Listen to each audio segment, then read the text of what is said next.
জাতীয় শিক্ষানীতি 2020 নিয়ে আজ থেকে শুরু হলো দুদিন ব্যাপী কর্মশালা। এই কর্মশালার আয়োজক ত্রিপুরা বিশ্ববিদ্যালয়ের সংস্কৃতি বিভাগ।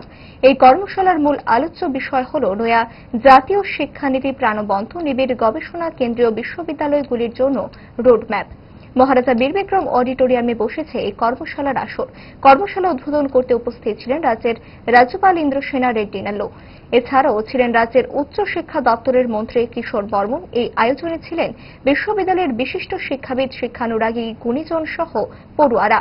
সভায় আলোচনা করতে গিয়ে রাজ্যপাল ইন্দ্রসেনা রেড্ডি নাল্লু বলেন, टेक्नोलॉजी बहुत आ रहे हैं, ये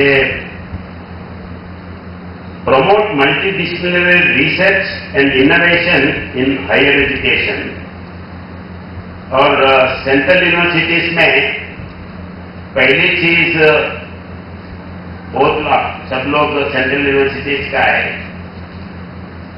वैकेंसीज कितना है, वैकेंसीज के बारे में जरूरी आप पूरी इश्यू लेके लड़ने का जरूरी है। लड़ने का मैं गवर्नर के नाते नहीं बोल सकता हूं, मगर हमारे तो प्राइम मिनिस्टर बोलते हैं कि आपके पास जितने भी इंस्टीट्यूशंस है, जितने भी पोस्ट है खाली है, तो जबरदस्ती करके उसको फिलअप करवाने के लिए ये करो बोल के पूछते हैं।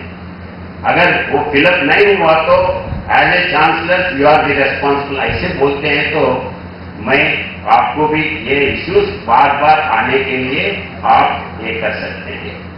तो जितने भी पोस्ट खाली है उसको कैसे भर्ती करें, ये इसका रोल आपके हाथ में है।